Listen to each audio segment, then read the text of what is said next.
What's up everybody, I'm Matt Brody and this is Simply Must Go, and if you are new to this channel, we are primarily a Jeep off-road kind of overlanding channel that does a lot of other fun stuff. One of those things being RCs that we bring out on the trails with us. And if you followed the channel for any length of time, you know that I'm a huge Jeep YJ guy. You got my Save the Square shirt here.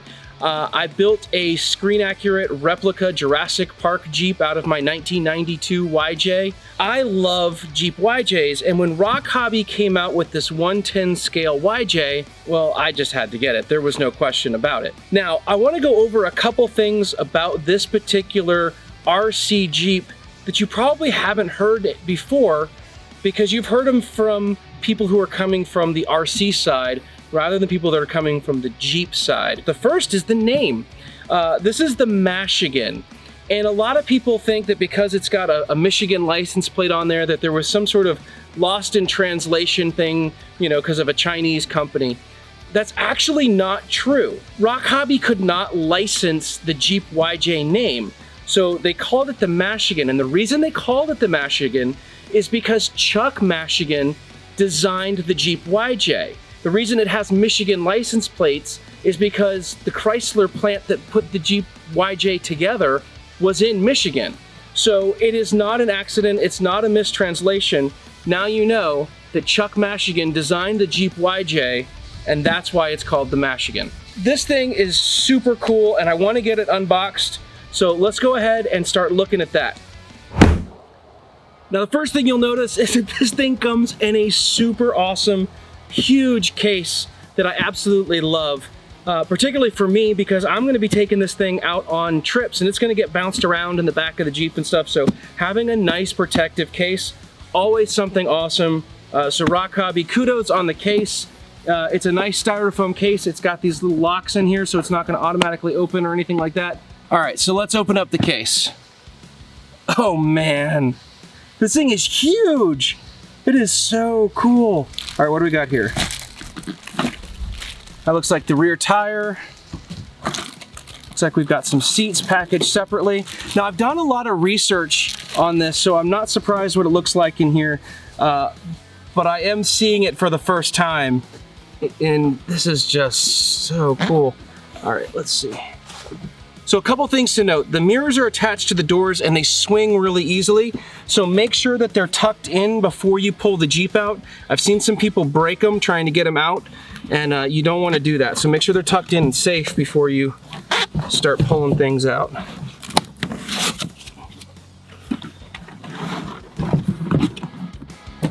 Oh man, this thing is super cool. It looks so realistic. Got wipers, oh man. All right, so all the stuff on this opens up, and so you can open up the hood here. It even has a little hood pole so you can mount it up like that. That is so cool. Man, this thing is just awesome. It does have working headlights, but it does not have working brake lights or indicator lights. But you can get some stuff to actually wire that up and make those lights function, and I do plan on doing that in the future. In fact, I'm going to tell you a lot about what I plan on doing with this in the future once we finish going over it. Doors open up. Here are the mirrors that we talked about, making sure they're tucked in. It has a couple of stickers that you got to peel off here to get into stuff.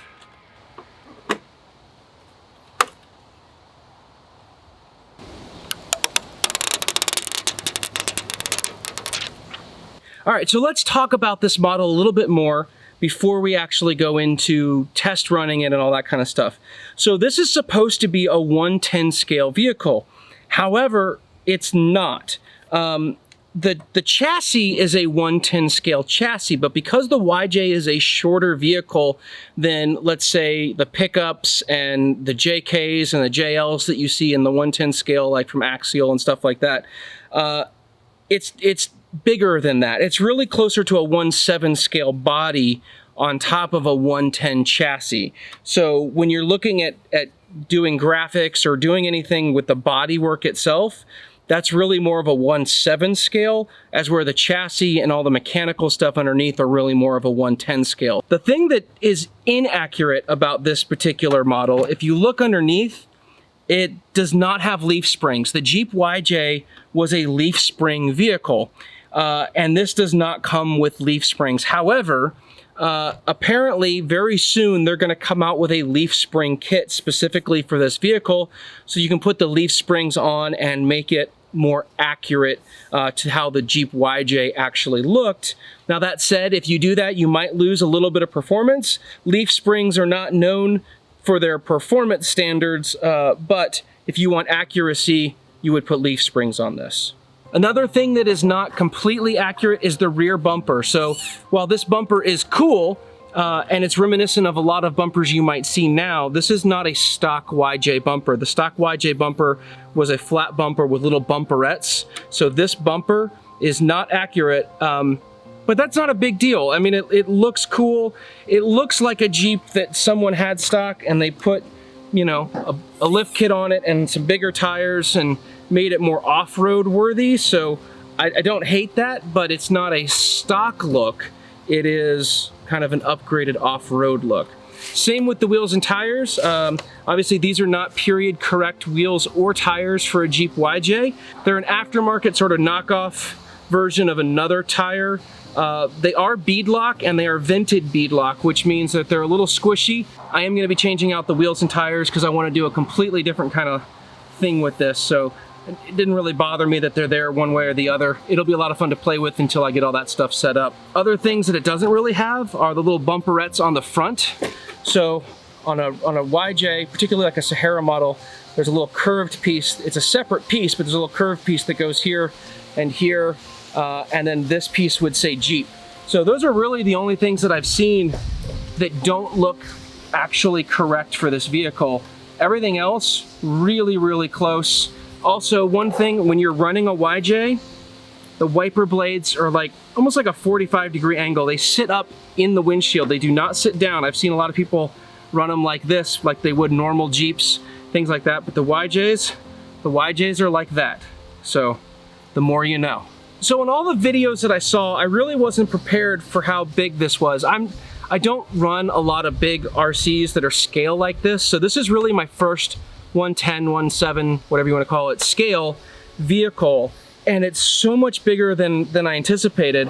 You know, if you compare it to my Axial SCX 24, this little guy, like it's so huge. And this is a built up Jeep. Like this has got a lot bigger tires on it. Like we've done a lot to this. It's all metal components. Like we've had a blast with this, but it is a baby compared to this thing. This thing is going to be so much fun to play with. I love these. These are awesome. Really great for trail rides and stuff because they don't take up a lot of room. But man, this thing's going to be a beast. All right, I'm going to spend a few minutes putting the back tire on and the seats in, and we'll come back and we'll check this thing out. When you go to put this together, you're going to notice these links actually block where the screw has to go to mount the seats. So in order to get the seats installed, you've got to take at least one of these out. I don't really know why they did it. I think it had to do with packaging or something like that. But we got to take one of these out in order to install the seats. So we'll do that real quick. All right, we got the Jeep all back together. We got the seats in, we got the back tire on. We even put some diff fluid in so that it will leak just like a real YJ. All right, so in the engine compartment, you've got the motor, you've got the controls, all that stuff. I'm not gonna go into details about the specs. I honestly don't know enough to tell you whether this stuff is really good. I've heard it's basically, you know, kind of middle of the road. I will say the battery is a little loose in here. The bigger batteries are too big. It's a thin slot, and this smaller one is a little thin, so it's gonna kind of wobble around, and there's no straps or anything in here, so it's kind of an awkward sized battery compartment, to be honest, and we'll have to kind of figure something else with that. It is a TX60 connector, so you'll need a TX60 or a TX60 adapter like I've got on my Deans here. Not a big deal, but that's what that is. But it all tucks in fairly nice and neat. I brought the Mashigan out to one of my favorite spots.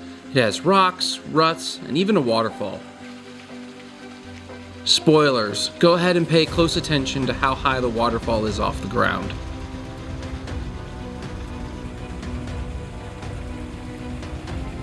If you're gonna make a video testing out a new RC, you should probably leave the sketchiest stuff till the end. I learned that the hard way, almost immediately.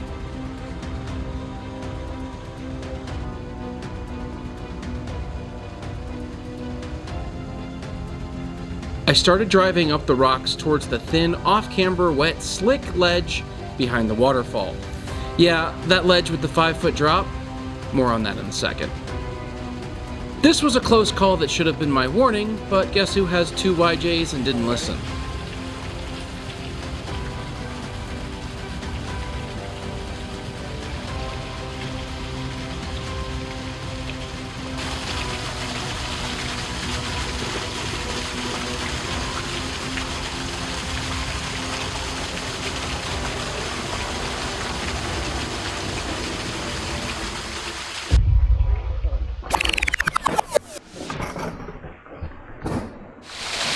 This is why I can't have nice things.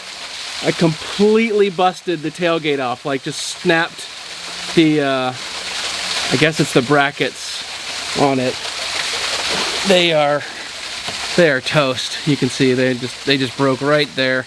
Everything else looks okay. I did break a shock too, underneath. I think this shock there, totally broken. It landed on its wheels. So it was like a 5-foot drop and it just landed straight on its wheels. So I'm actually surprised more didn't break. There's a couple other little things that are broken. Like the little hood latch on that side broke off. So that kind of sucks. 5 minutes into playing with this thing and I've totally broken it for the day. I'm gonna have to order some parts. So, wouldn't be a real YJ if that didn't happen. Let me tell you what. 5 minutes on the trail, if something doesn't break, you're not driving a YJ. Dang. That said, it's already broken, right? So let's see what else we can do to it. Why not? Why not?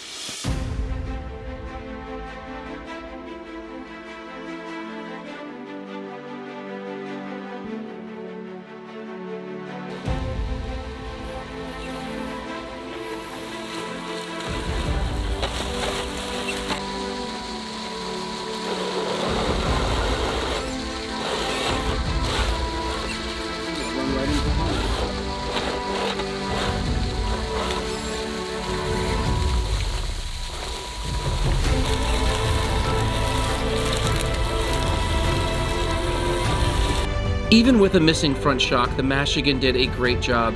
It actually outperformed my expectations of it. Not only did it push through everything I put in its way, it never actually flipped it ever again.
I did notice that from time to time the doors might come open or the hood might pop up a little bit, but nothing that was too concerning.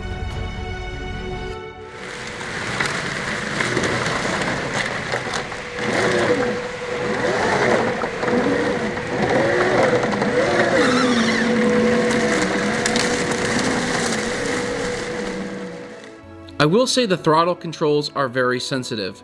Just a little too much and it would send the Jeep lurching forward or backwards, which I think contributed a little bit to why it fell off the ledge too.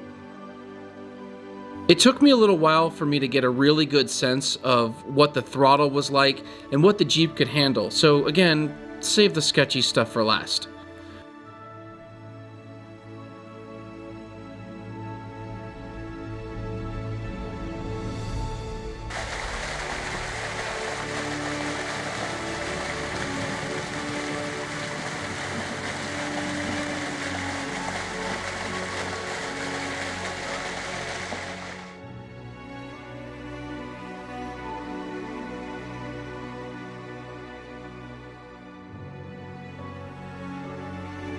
If you're wondering about battery life, the 2S LiPo battery that I put in it lasted a pretty long time, over an hour or so.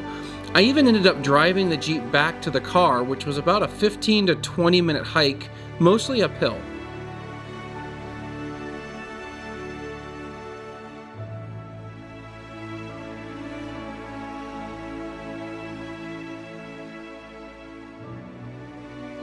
We had so much fun testing out the Mashigan, even if I did break it right off the bat.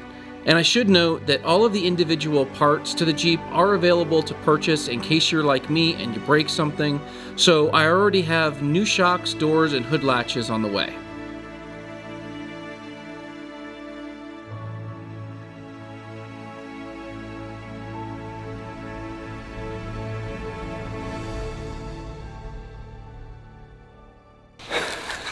Alright guys, I had so much fun playing with the Mashigan, my 110/17 scale Jeep YJ. I know I beat it up a little bit, but you know, what else are you going to do with it? It's an RC rock crawler. I will say, from what I've seen, what I've heard, and what I've experienced, it's really more of a trail rig than it is a rock crawling rig. With the hard shell body and stuff, I wouldn't count on this being a great rock crawler. It's definitely a very capable, very fun trail rig. I mean, this thing, even after we busted a shock and all that stuff, it went through everything that we put it through.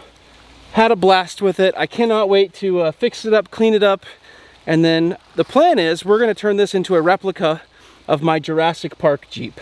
And so I've got, you know, wasn't too worried about scraping. I did scrape some good gashes in the side, but we're going to clean all that up and paint it and all that kind of stuff eventually. So if you want to follow along in that process, make sure to hit the subscribe button. If you like this video, if you found it fun, helpful, you want to see more RC Jeep stuff like this, let me know in the comments down below.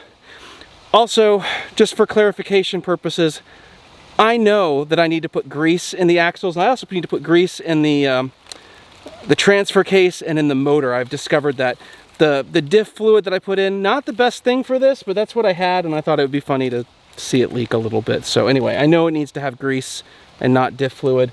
Other than that, it's really a lot more durable than I would have expected. Yeah, I broke some things, but at the same time, it took a solid 5-foot fall straight down and came away mostly unscathed, and I was still able to play with it the rest of the day. So the first run of the Mashigan, success-ish. You know, you got to beat it up a little bit. You got to test your limits. I was definitely dumb. Should not have driven it where I drove it. Definitely should not have risked letting it fall where it fell. But anyway, we had a blast. Hit the like button, comment down below, subscribe, and we will see you in the next video. Peace.